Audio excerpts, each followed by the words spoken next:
Thank you for coming. Thank you for having us. Thank you for having me here. I've done multiple keynotes in the past, but this is kind of unique for me to do it internationally outside of the Netherlands, so it's also very interesting for me to do this. By a raise of hands, how many of you have a tech startup at the moment? Okay. How many of you are planning to or working on a tech startup? Okay. Okay. Nobody's planning. Only doing. Very good. Very good. So yeah, I'm here to. I'm a tech entrepreneur. I got multiple. Closer. Okay. Much better. Okay. Sorry. Okay. Okay. Yeah, I'm an entrepreneur. I also have multiple tech startups back in the Netherlands, but also a couple of them in Portugal. And I thought I would give you some background information about my history, how I come to this position, also the wins and the fails, the things I've learned about the last 20 years, and hopefully you can also learn from my mistakes in that sense, and hopefully do a better job than I did until now. So, yeah, share my personal journey. I'm going to also include a lot of personal information about myself, and I think it's important to be kind of open about it. And I think that's the main way that you can actually learn from, in this case, from me. And if you have any questions, please just shout out or raise your hand, because I prefer to have kind of an interactive session with you guys and have some questions along the way. And of course, if you don't have any questions, don't worry. Maybe at the end you'll have a couple of questions, so we can keep it interactive. I don't care if I'm interrupted along the way. It's all fine. So before I start with my story, also Dominic already mentioned, I'm here with Jong Gedaan, which is Jong Done in English. Kind of weird translation, sorry about that. But basically what it means is that there are young entrepreneurs, young, because I'm quite old now, but I started young, about average age, 25, 30-ish. It doesn't have to be tech startups, it can be anything. It can be, I don't know, we have some people doing molding, coffee, selling coffee. So it can be anything, but it's more translations. So yeah, we're located in Enschede, in Netherlands, east of Netherlands. Probably you don't know where Enschede lies, but it's in Netherlands. And our goal is to actually share knowledge. We have a monthly meeting with each other in which we share knowledge, share ideas, share experiences, and also a lot of entrepreneurs have a lot of questions along the way. They use that platform to ask questions to each other and learn from each other in that sense. So it's very low-key, very easy to be a member and share your experiences. And yeah, this is a small delegation. We actually have 35, 40 people. Jong Gedaan? 35? Yeah, and we're 13 people here, so it's about a third of the people here are actually going on this trip. So, to start off, this is not kind of a small overview of the business I currently run. So El Niño is my main company, which is a web agency in the Netherlands, in which I started about 20 years ago, and I still have. Next to that, I have My Day, which is actually a personal training calendar synchronization. So if you're a personal trainer or maybe a yoga teacher, you can create an account on My Day and actually create appointments with your customers online without having to send WhatsApp messages and get alignment in that way. Also, a completely different Meat Boutique, which is an online meat business in which you can buy meat online. So it's completely different to the other two. Also, another one is Auto Selector, which is basically a car selecting platform. If you want to buy a car, there are multiple options in choosing a car. You can choose BMW, and maybe a very simple version of it, a very more expensive version. And it's very difficult to have a comparison between these types of cars. And that's what we try to solve with Auto Selector. We also have trading options, so we're also creating a machine learning AI platform in which you can trade automatically. With short options, not with trading, but short options. And that's something we're currently building to make sure that we can offer that as a service to our customers. And last but not least, also a completely different topic, focused on Portugal. If people die, you generally speaking need an undertaker to take care of basic stuff that you have to do when people die. in Netherlands, it's all insurance work, but in Portugal and other countries, probably you have to do it yourself. So it's easy to get your undertaker as soon as possible by searching it based on your location and having a call, and we generate leads for these undertakers. So as you can see, very different types of platforms, tech startups I'm working on, and of course the common thing is technology. Yeah, go ahead. So I was wondering, these are a lot of different things. When you build something like this, how do you implement the making money part? Because all of these are wonderful ideas, but like my day, auto-selector, Serenus, like Serenus I get, like lead-based, maybe auto-selector also lead-based? It's lead-based, yeah. And my day is our subscription model for the professionals. And yeah, meat, you sell meat, so you get money, hopefully, from it. Like, I have a great idea, let's build it, and then the finance will come later? Or? Yeah, that's generally speaking the idea. I think we come up with a concept, or I come up with a concept, I think, hey, I'm passionate about the topic itself, and I'm really interested in building something out. Generally speaking, I don't really think about the business model itself. Of course, you have to, there's something, okay, how am I going to earn money on this? It has to be something feasible, but that's something that comes on later. First, I have to kind of test whether the platform is going to work, whether it's what people are actually interested in using it, and then later on, when people are actually engaged in using the platform, we can always add a financial business model to it. In your meat boutique, you sell high-quality meat into Krakow? I would like to. It's now focused in the Netherlands, but if you're interested, we can have a talk and see how we can get it in Krakow. So to go back, this is my startups at the moment, but I want to slightly go back about 20 years. As you can see, that's actually a real picture of me, or actually my office at the campus room at the university in Enschede. Very old-fashioned, old stuff. I think, looking at it, I was playing a game at that point, so it's not really very cool. Very nice webcam, thank you very much. Yeah, and a very nice printer, old-school printer. So it's all started in a small room, probably a lot of tech startups started in a small room. Of course, with technology in a startup, you only need a laptop and internet and some good coffee, and a space, of course. So that's basically also how I started, on a very messy desk. So this is kind of the timeline. Again, El Niño is my main company. That's where I started off, and that's where it gave me the possibility to actually work on the different tech startups. So I thought I will start up first with El Niño because that's the most thing I can talk about. So I started 2005, and in 2011, first employee. So I started as a freelancer. I'll explain later. And in 2018, opened second office in The Hague, which is the opposite side of the Netherlands, about 2.5 hour drive. So at the moment, you still have two offices, one in Enschede, one in The Hague. And in 2019, we moved to the current location, which is way bigger. It's about 1,000 square meters for 2 different floors. And we currently host 55 people, people, different disciplines, different backgrounds, but also different nationalities, which is, I think, I'm quite proud of. About 14, 15 different nationalities. So we also used to talking in English for the whole team. So, as I said before, I started as a freelancer. As a freelance developer, the only thing you need is a laptop, internet, and some skills. So that's the easy way to pay my tuition, food, rentals, that kind of stuff. So that's easy to start off with. But then, and the risks you take are kind of, you can see how many hours you have to work and to make sure that you cover your costs. So it's very easy to manage. But you still need a kind of financial planning, especially later on if you want to start employing somebody else or going to a new office or actually getting an office space.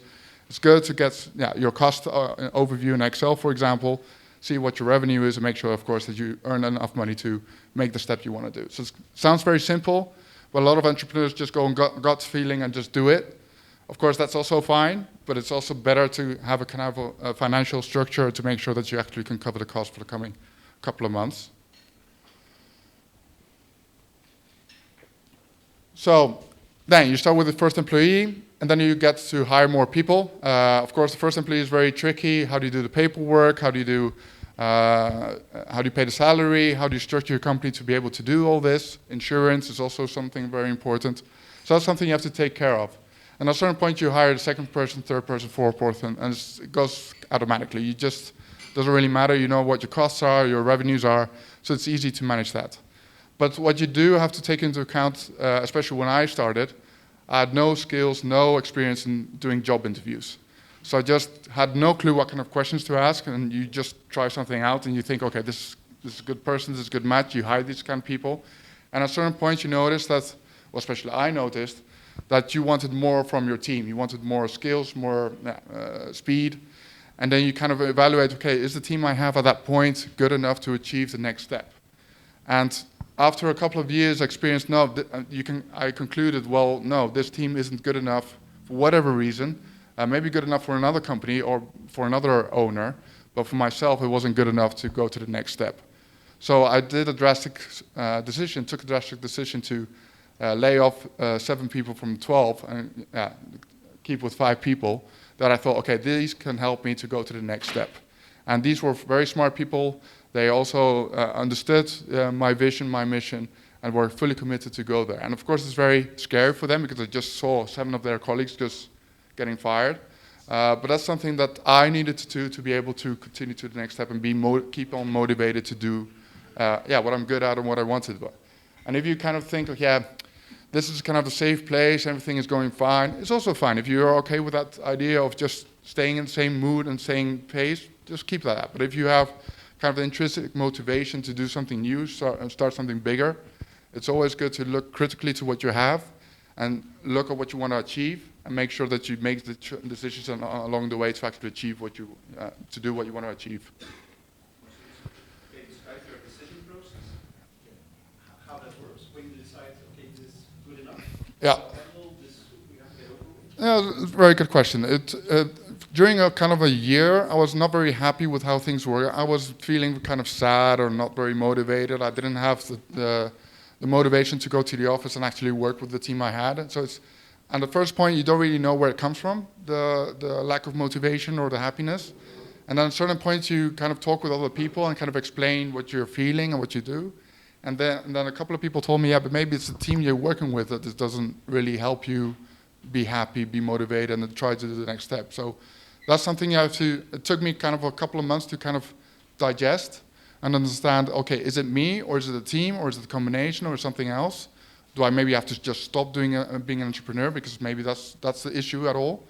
But then at a certain point, you kind of get that idea, okay, what if I would start again, what kind of team would I want?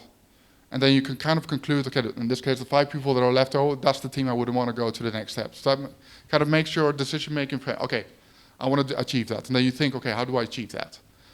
Then for some you have some people there are contracts, so you can't just cancel them. So that's something that you have to go through. And then you actually see the progress of taking these steps, and you're very satisfied about these steps, and you get happier along the way. Then you know that you made the right decision and just continue on. But that's something that I think as an entrepreneur have to do, and of course you don't have to fire the whole team every single time or every couple of years. But don't do that. That's not good. But it's more not so much about your team, but also in every single part within your company. Kind of always look back or look at this current situation and think, hey, am I happy with this? Can I change something? What is the thing I want to achieve? What kind of steps do you want to? And of course, firing 7 people is very painful. This is the first time I had to do that. I had to cry every single time I told somebody that, hey, sorry, but you're not fit anymore. So it's something that hurts you as an entrepreneur, especially in the beginning because you didn't do that before. To be honest, nowadays it's easier because you've done it more often. But especially in the beginning, I just cried every time. It's very difficult. You see especially in the beginning, you see as your family, and you fail by not allowing them to come back to you, to your company. But at the other end, it's a business decision. You tell them it's not something personal. It's something that is better for, in this case, El Niño to that we go in different roads. You're talking more about emotions, feelings than about cold hard methods. Is that correct? You need both. Of course, you start with the numbers or whatever, and then of course you kind of either scared of acting on these numbers, but if you want to go to the next step, you have to make these difficult decisions. Just want to add something there. It's nothing exceptional No. Any person starting up a new business will, at a certain moment, hit a glass ceiling. Yeah, Yeah? exactly. So you start with the people you know, the hardworking people, your friends. Exactly. A friend of a friend, and you're building this company. At a certain moment, in my case, it was like 30 people. At a certain moment, you realize this company becomes too big to be a company of friends and family, and we do it all together. Yeah. We had our first collapse at, I think, 30 or 50. We went back to 15. We then grew up again to over 100. And then we realized we made the same mistakes again. Yeah, The exactly. same, you're hiring again your friends, your family, the friends of your family, Oh. and then the people that were advised or referred by thing. Oh. And I agree that the first 50 dismissals are the emotional ones, where Yeah. you cry every time you go into a meeting room, Yeah. because you're firing friends and family. Yeah. But I think it's part of the Process. of the process Mhm. of building a bigger company. Yeah. The up to 50 is the difficult part. Once that you pass the 50, is when you become, and I hate the word, an entrepreneur. Yeah. But it's part of the journey. And Yeah. I think you should also cherish it while you're doing it. Yeah, and that's, I think, very important, because I've learned, this is one of the things I've learned along the way, but you should be, happy is kind of a weird word, but happy that you've experienced these kind of moments, and that you can learn from these mistakes, hopefully, and prevent them in the future, and prevent having to dismiss people that, you're very happy with or whatever. So you try to, make this kind of mistake and prevent it in the future anyway. Mistakes. It's progress. It's progress, yeah. Learnings, yeah, exactly. And that's how I see it too. Because I think everybody goes through this phase. Doesn't matter what kind of business you're running. So, now, talking about growth.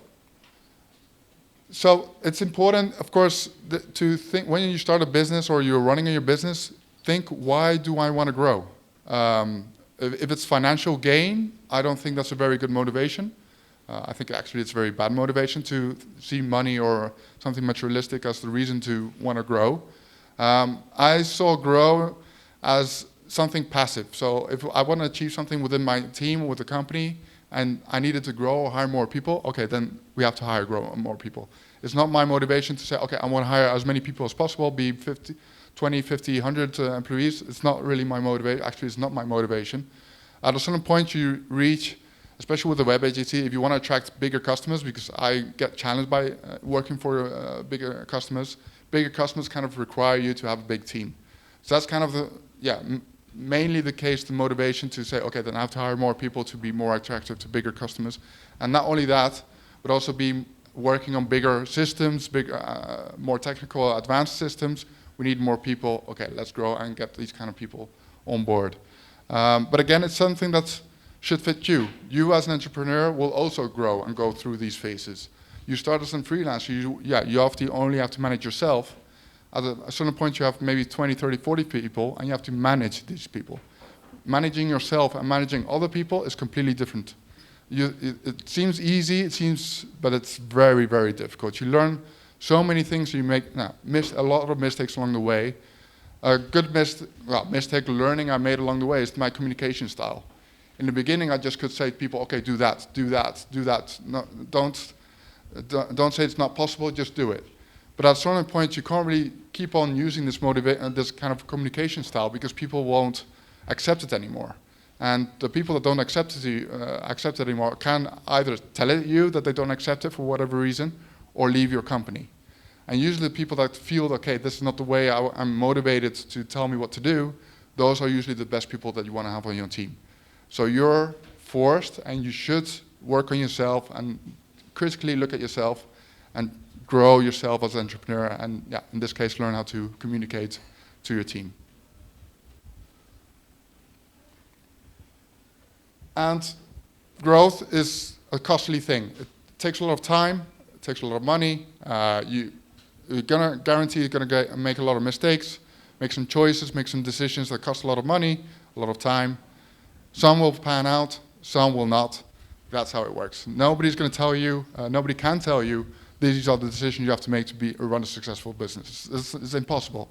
You can't even do an entrepreneurial course to learn how to run a successful business. That's something you have to learn yourself, and that's something that you will learn yourself if you just do it. And of course, you'll take some risks, you'll make some decisions. Just take these decisions. Of course, you have to kind of still figure out what is your best decision. Just don't do it impulsively, but you'll learn along the way.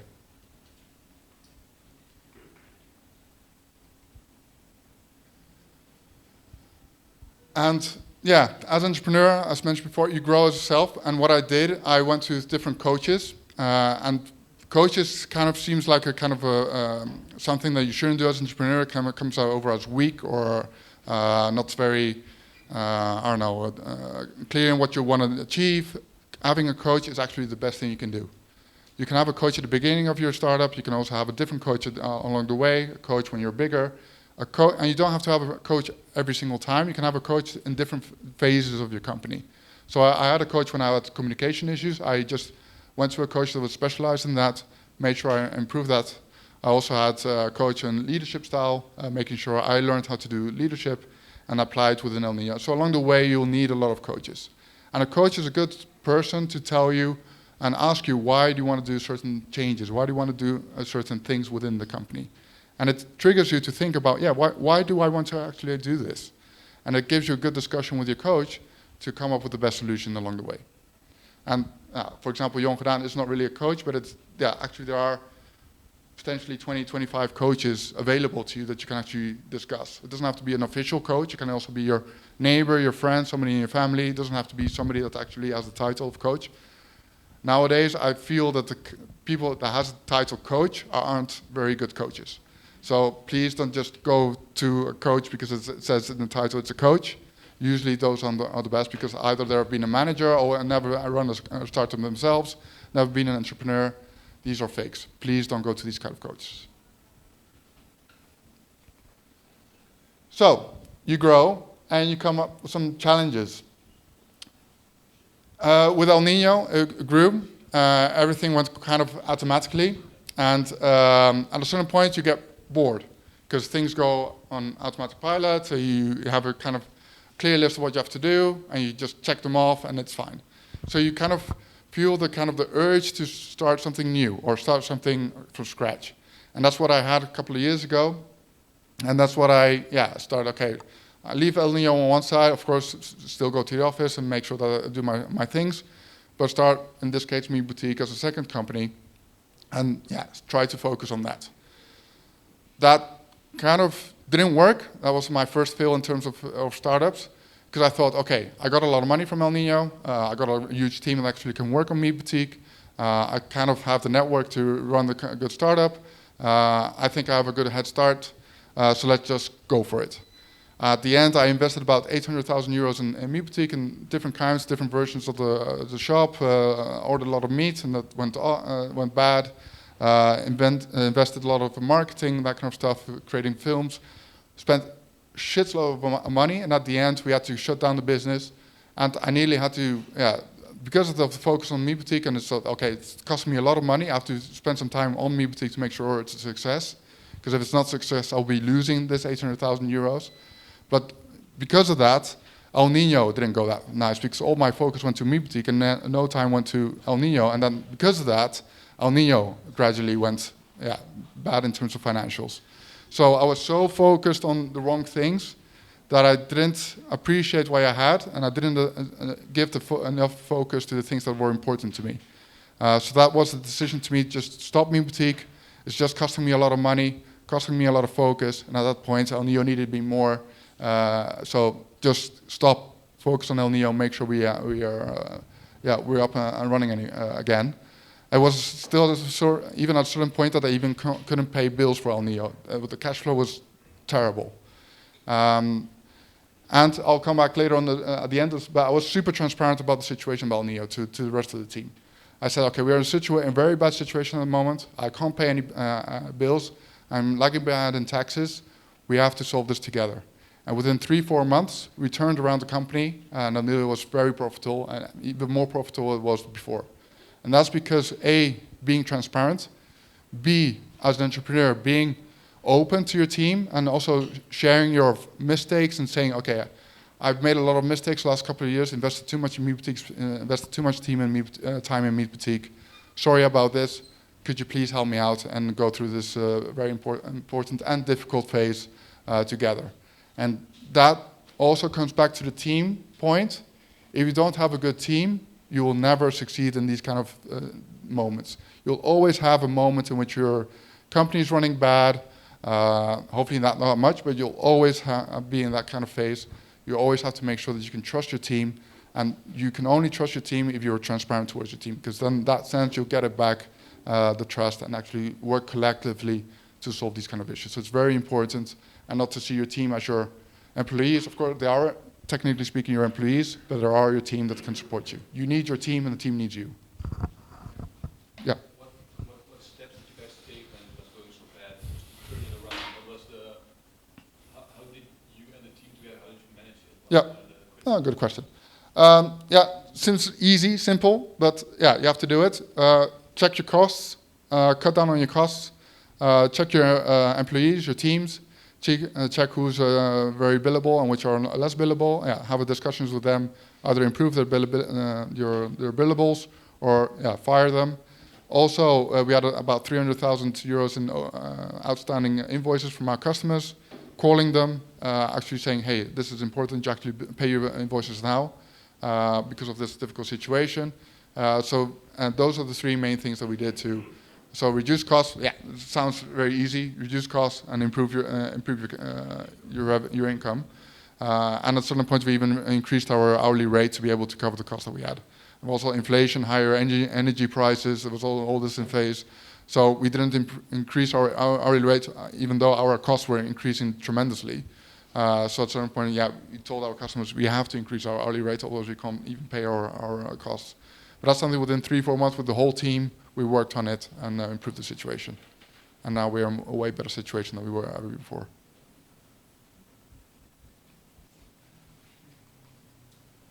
So, and of course, it's about technology. So I thought, okay, let's include some technology, of course, in this presentation. Yeah, we have different types of projects, platforms running. So AutoSelector, MyDay, Meat Boutique. So it's kind of important in this case, in our case, to have same frameworks for all these applications. So you're not going to start a new tech stack for every single application because it doesn't make sense. It takes you a lot of time to kind of get to know a new framework, make sure your team understands this framework. Costs a lot of money, costs a lot of time, not very efficient.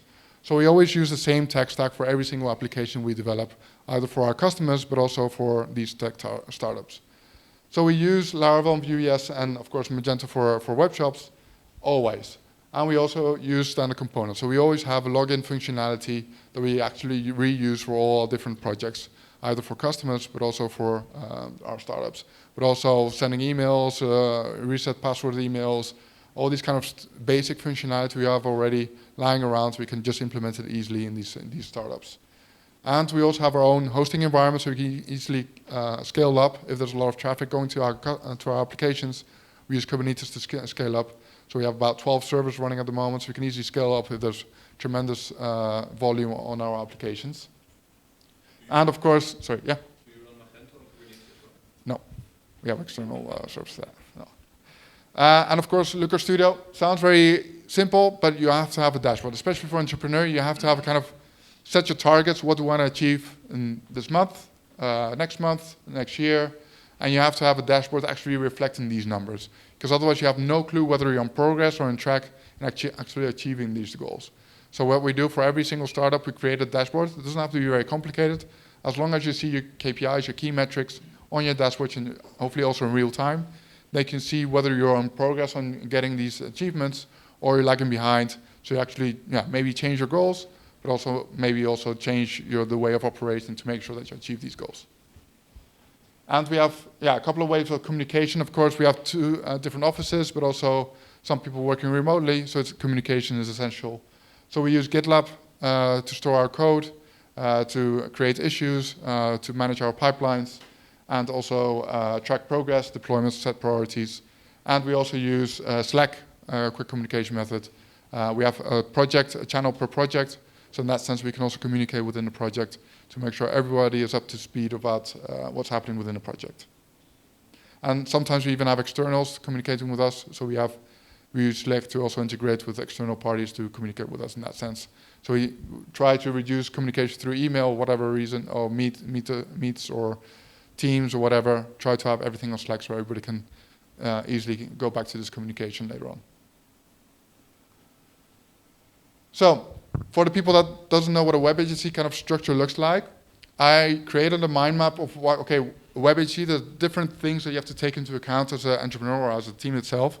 Web agency is usually an hourly business. So you work your hours and you earn your money based on the hours you worked. Very simple, but that, of course, you can see the scalability is kind of limited. So the amount of people you have within your team determines, generally speaking, what your revenue will be. The more people you have, the more hours you can work, the more revenue you make. Also, sales.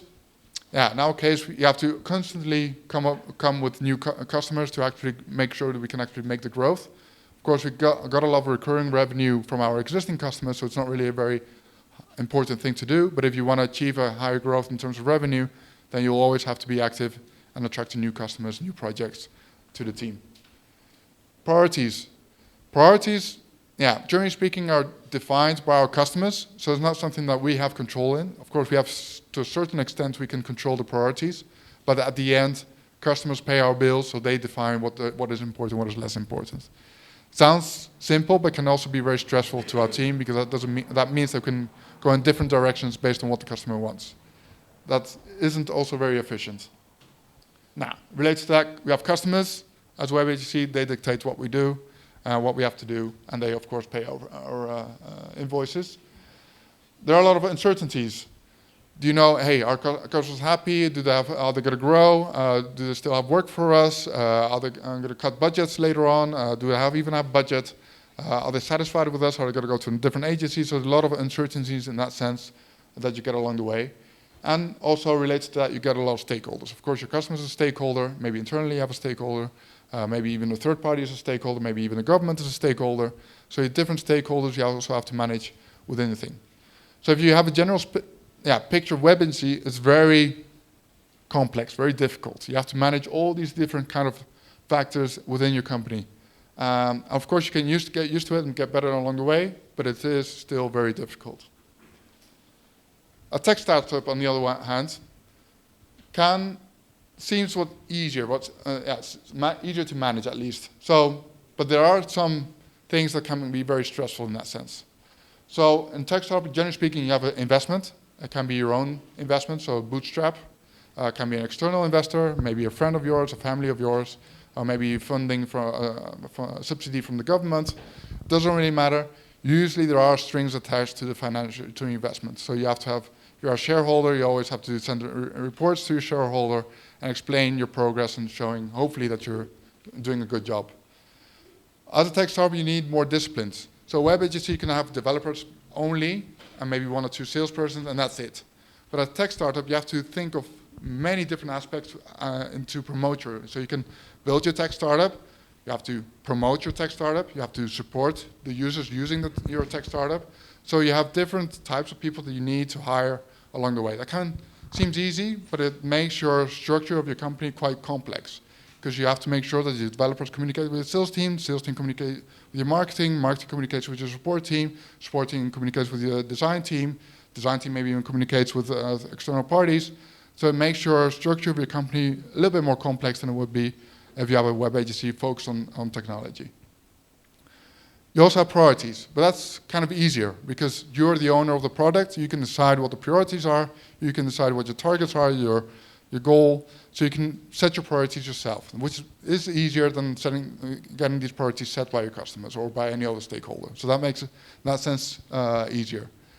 End users. You can use your end users to get feedback from people end users using your application to get feedback from them. That's easier than getting feedback from the end users of your customers, which is a kind of step further, and usually that's very difficult to achieve. So it's nicer to have more in control about the feedback and also more in control about the direction of the platform. Now, related to that, you also have marketing. You need to have marketing because otherwise you can have a very nice, very tech startup, but if nobody knows about your tech startup, nobody's going to use it. So you have to promote your application, otherwise you're nowhere. So it's also very important. And stakeholders, very limited. Yourself, your team, and maybe even external investor, and that's it. So and of course your end users or stakeholder, but that's less effective of your running operation. So tech startup setup is different to a web agency. So we as El Niño have to manage these kind of different types of setups in terms of organization. So how do we do that? We implemented squads or teams within El Niño, and we didn't do this to support tech startups. We actually did this to make El Niño more efficient. So this is kind of the step in between to be able to be a very good web agency, but also to be able to have a structure in which we can also operate our tech startups.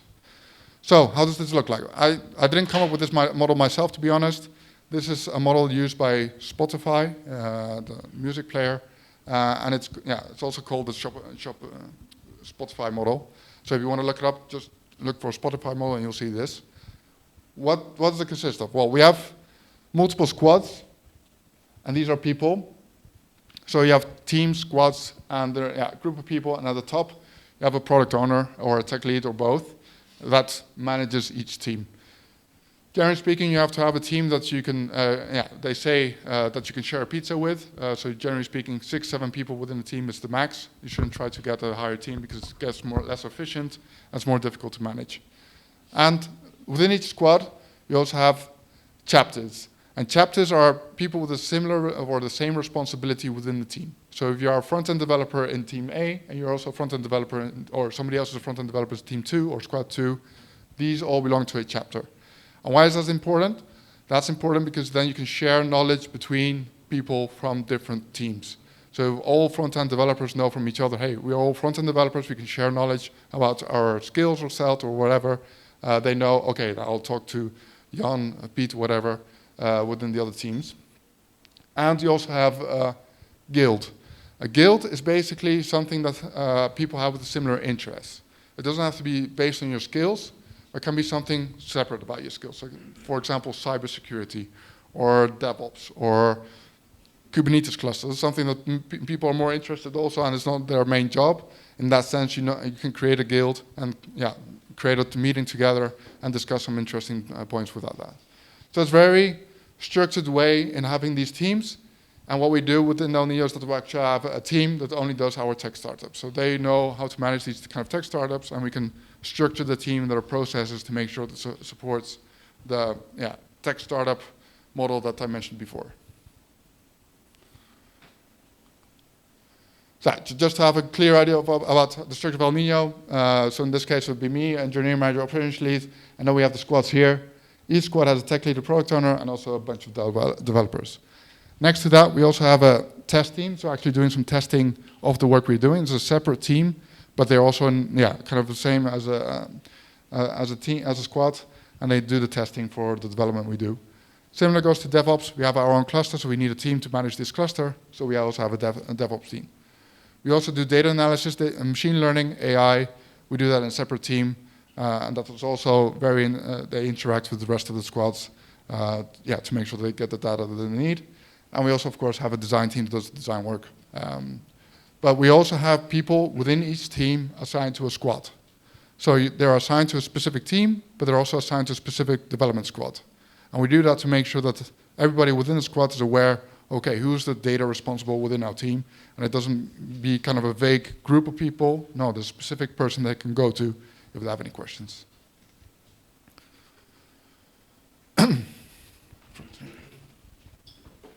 Any questions before I go? Yeah. Do you go one slide back?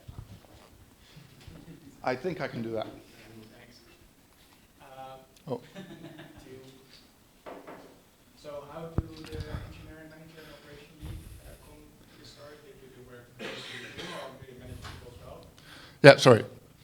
Engineering manager is kind of a CTO, so it manages all the technology and we have specifically this person outside of a squad, because he kind of decides on the tech stack for all the teams. And of course, within each team, they can have kind of their own choices and there are changes. But for the whole team or the whole company, actually, we have to have, for example, one GitLab environment. We have to one Kubernetes environment. So that's something that the engineering manager in this case decides to make sure that we have a kind of basic technology stack for all the teams. And the operations lead takes care of the day-to-day operations, communication with customers, make sure that we are the billables are okay, make sure the teams function correctly, make sure the product owners are on track, and that kind of thing. And together you're a board? Yeah. So the three of us are the MT. Yeah. And if I'm away for whatever reason, now, for example, now, the engineering manager and operations lead take care of the business. Yeah. Just an observation, I find it interesting you use the model of a product startup Yeah. to use it in a services company. First thing, which is interesting. Second, but you answered just before a little bit, engineering manager, operations lead, but you draw them as staff functions, not as hierarchical positions. No, that's sorry? But you draw the engineering Yeah, manager and yeah, operations lead yeah. as staff positions, Yeah. not as hierarchical positions. No, that's on purpose because I want to keep the structure very flat as possible. And I always tell people, I actually give this, I show this structure to people that start at El Niño. Every time somebody starts at El Niño, I give an onboarding presentation in which I also explain this. And I always tell them, for whatever reason, if you want to communicate with me, you can always communicate with me directly. So that's always open channel, and I always have a desk with the rest of the people. I don't have my own office. I don't have my own building. I'm always on the floor, on which people can just physically go to me, but also, of course, on Slack, just communicate with me. And I prefer that to keep communication quick and efficient instead of having to go through the whole hierarchy if it's not necessary. Did you always have deck with the other people, or did you have a separate office at some time? No, I never had. I always had my own desk. And it's a desk next to somebody else's desk. And it's on purpose. Because if you create a kind of a culture, that's something I'll explain later. If you create a culture in which the boss is the boss and the rest goes somewhere below, you'll never have a very good business culture and also not have a very good business. And it's terrible for your motivation, terrible for your financials, terrible for so many reasons. And of course, if you can't put your ego aside and you want your own office, go ahead, but it's not good for your business. One question. For how long you're running the kind of setup? Or was the element of development to come here, or Yeah, very good question. the beginning of the company? And the second question is disadvantages of that model, Yeah, which you're facing with the people. yeah, very good questions. Yes. Before I had all this structure, it was me and the rest. That's it. So that was the structure, and that was very super flat, of course. So it's ideal. So at certain points, I had to do. We have regular meetings every 3-4 months to discuss progress, but also to discuss, okay, what are your what growth ambitions do you have? What do you want to grow? What do you want to go to? At a certain point, I had 30-40 of these meetings every 3 months. So you can imagine how much time that costs, and so at this point, this is not doable. I can't do this, and especially now at 34, imagine 50, 60, 70 people. It's impossible. And not only that, I noticed that I wasn't very focused in these meetings. And I thought, this is not okay. If I have a meeting with these kind of people and also having this kind of topics, I want to be very sharp and be available to these people to be able to give them good feedback. And it's just a waste of my time, also even worse, waste of their time if I'm not focused on these kind of meetings. So that kind of forced me to go into this setup. So we went to this setup when we were 25, 30 people. Before it was one big team, and then we went to this setup. And the advantage of this setup is that if we have more developers, we just create a new squad. And it just creates a new squad. And then if you need more people, another squad. It doesn't really change a lot to the rest of the hierarchy. And it doesn't really change that much to my span of control. And it's easier to comprehend and to understand. It's super scalable, and it's very easy to manage at this point. Maybe at the point of 100, 200, maybe I come to another conclusion, but until now I don't foresee any issues from going to 50 to 100 without having this structure. It should be fine. Did this work right away? No. As every single change within your business, you'll always have issues. You always have problems, even myself. The main problem was myself. because I was used to managing everybody and having control over everything, control over all the projects, knowing all my people, knowing all my customers, knowing exactly what kind of issues are created. I knew every single thing within the company. By going to this structure, you have to understand, okay, I'm not allowed to know everything. I'm not allowed to control everything. I'm not allowed to communicate with everybody. Of course you're allowed, but it's not good, because you're always in the way. You're always the brake on the growth of your company, but not only that, you're always the brake on the growth of the development of the people. If you don't give their people the freedom to do their work or their job and allow them the space to actually develop in their team or their skills, they'll never grow. And you always have a team that I mentioned in the beginning, a team that's not good enough in your eyes. So at certain points, I thought, hey, I'm the brake on the growth of this company. I'm the brake on the development of these people. This is not okay. So you force yourself, and it sounds easy. It's very difficult to let loose, not be in control, not be aware of everything that's happening, and just lay back. And of course, at some point you see, oh, that's going to go wrong. Oh, that's going to go wrong. That's going to go. Oh, wow, that's going to go wrong. And it goes wrong. And then old me would say, see, I told you, it's going to go wrong. I'm going to fix it myself. No, the best thing you can say is actually say nothing. You see it's going to go wrong. Let it go wrong. It goes wrong. Still don't say anything. Let them fix them themselves. And at the end, they fix them themselves. And what you do say is, you've done a very good job in fixing this issue. You've learned from your mistakes. Very well done. That's what your role is as a leader, to compliment people, support people, and not prevent people from making mistakes. Because you need to make mistakes to learn and to improve. I made so many mistakes along the way. I'm happy I made the mistakes myself, because if people told me you're going to make these mistakes, I'll tell them, yeah, of course I'm going to make it. You will not learn anything from your mistakes. I'm happy I have made my big portion of mistakes. I'll probably make many more mistakes in the future. That's something that I'll deal with and also learn, and also appreciate that I make these mistakes. I heard you speaking a lot about flat organization. Yeah. Just a personal thing, I mean, when I was even younger than now, I was very deep into the holacracy and Friedrich Laloux and so on. I learned that it doesn't work. How is it for yourself? It works perfectly for me. And it's, of course, no, but it's flat enough for me. No, yeah, but you can say, okay, we don't need our engineering manager, operations lead, but that's. I don't have the time to do also that kind of work, because I got a huge list of to-do lists, and I'm happy that I have these two people that actually do the stuff that are important to do. So that's something you also look, because at some point you don't have the time to do everything. So you say, okay, I prefer to do less things but more focused. And I try to do everything in a less focused mode. So and again, these kind of you can read everything in books, and you say, okay, just implement this model and it's fine. No, it's not. It's something that you have to be supportive about, you understand about, and you know, okay, this is going to be a very difficult procedure, because implementing this and actually making it work took us about 1 or 2 years. So that's not something you say, okay, to the team, okay, guys, this is the new structure, go ahead, go for it. It took us 1 to 2 years to actually understand this structure, but also to get to know the new communication channels between the teams and to understand the new roles. It's a huge difference. Again, on paper, it doesn't seem that big, and it seems logical to go this, but in practice, it's huge.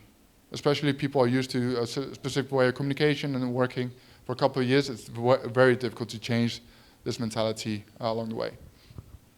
You're explaining this during the recruitment process, for example, to people who have not yet joined, and I'm just wondering if you had any experience that someone, I don't know, refused to join because of the structure, which is not suitable for his or her kind of understanding of the company. Did you have that kind of Yeah, experience? and that's fine. Then just don't join us. Yeah. This is our culture. This is our structure. This is how it worked for us. And if it doesn't work for you, then you don't fit our structure or our culture or our team. Yeah, don't join us. So it happens. Yeah, it happens. Yeah. Or they don't like the openness, the transparency. They prefer to be kind of a secluded and small team. No, it's not going to work. And we, especially in the job interviews, we don't really focus that much on the hard skills, because hard skills is something you can develop along the way. You can learn along the way. But your soft skills is something that you have or you don't have. Of course, you can also develop in that sense. But if you're egocentric, you can't communicate, you want to do everything by yourself, and that kind of stuff. If you're already that at the job interview, or you can kind of perceive that, it's not a very good, actually a very terrible team player. You shouldn't hire this person. Even though in the hard skills, the most brilliant guy or woman of the planet, don't hire this person because it's going to make all the things break within your team and your culture. And that's something you shouldn't tolerate. Thanks for your question. So it's more connected to the previous one. So you said that it was quite challenging for you to build your own team here and to hire people. Do you have like maybe like 3 top questions which you usually ask in order to identify this person shares the same values as your company does for you personally? Yep, very good question. The biggest, top three. The biggest question I ask, and that's generally speaking I ask at the end, is, okay, I know what you are, where you come from, what you're able to, okay, but what do you want to learn? What do you want to learn what's your purpose? What do you want to learn? And some people say, I don't know. Okay, you don't get hired. If you don't have a clear goal or of direction where you want to go into personally, then you don't fit our organization, because we want everybody at El Niño to grow.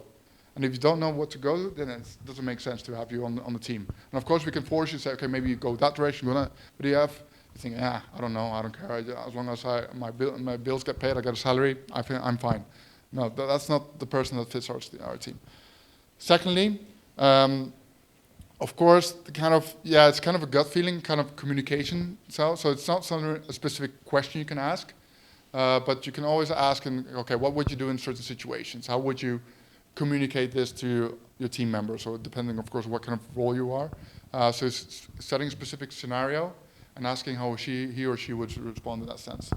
That also kind of gives you 2 indications: your problem-solving capacity, but also your communication style on how you would solve something. And lastly, I would go more into depth about specific projects or things they've done, to get a better understanding, okay, what was your role as within the project? Because we come across a lot of people that kind of easily sell off their experience and kind of go over the top about what they've done. And if you kind of go into more depth of the specific projects to do, you can easily peel out, okay, he's just overselling himself or herself, and that's also the kind of people we don't want to. You want to be honest about your skill set, and if you say, I worked in this project, but it was kind of a small role, also fine. Then you're honest about what you've done. And I also prefer to have people that are more modest, because generally speaking, I don't want to be discriminating, but women are usually less, how do you call it? Less, sorry? Selling themselves. Yeah, they sell themselves less than they actually are. So that also, generally speaking, and they shouldn't do that. Just to be honest, it's not okay, and it's not okay that in this case, the tech industry forces them to do this. So it's all, in that sense, our fault that you do that. But I try to kind of also then understand, okay, what do you do? And usually they say, I've done this and this and this, also together with the work, and then you think, okay, but this is way more than you put on your CV, or way more that you actually explain to me. This is actually very interesting stuff you've done. So that also kind of triggers me to Underestimate. you understand yourself, and you kind of undersell yourself towards, in this case, me as a job interviewer, which gives you a not equal playing field towards the other, generally speaking, men that do oversell themselves. And so I try to kind of put them on the same level to have more honest. Yeah, exactly. Yeah. Oh, sorry. Yeah, last 2 things. Actually, last one I already. Yeah, 2 things. Health. No, actually, I'll do this last thing. Health is something, of course, you run a startup and you think, okay, the most important thing you have to do is make sure your business succeeds, you're profitable, your team is perfect, you actually work like your job, like the application, but you should never forget yourself, and in this sense, also never forget about your health.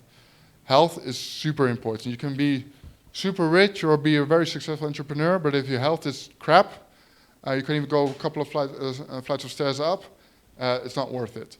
So, and not only that, but you notice if you do a lot of sport and you be more active in that sense, you're sharper on the floor. So what I do is I actually structure my day that I either on 8 a.m. in the morning or 5 p.m. in the afternoon, try every day, but it's usually 3-4 times a week, I do sports. And we have a gym at the office, so it's easy to manage. But that gives me kind of a starting point. I get energetic, but also it gives me an ending point at 5 in this case, or 4:30. I have to stop working at that point of time. And of course, you can continue on in the evenings, but you'll notice that working in the evenings, especially if you have a long day, you're not focused, you do a lot of mistakes, it takes longer to do stuff. You can better just say, okay, I'm stopping for now, do some sports, chill out, reset my mind, eat healthy, and then go to bed at time. And then tomorrow morning I start up again, and you'll notice that the time you spent in the evenings, about 3-4 hours in solving an issue, the next morning, within 30 minutes, you've solved it. So you're more efficient to kind of stop at a certain point, think about your health, and the next day when you're sharp again, work on and continue on. Super important. So that's something I still do. I try to, have a routine in which I do the sports and do all this kind of stuff. And it's important to stick to your routine and make sure whatever happens, of course there's some exceptions, whatever happens, stick to your routine to make sure you have a structured work-life balance, and also healthy balance. And last, I already mentioned a little bit, but I can go quickly. Be transparent. We also have a dashboard towards our team, so everyone can see real time our profit, our revenue, the costs. So in that sense, they can see themselves whether the company is going fine or not. And that's something I did about 10, 15 years ago.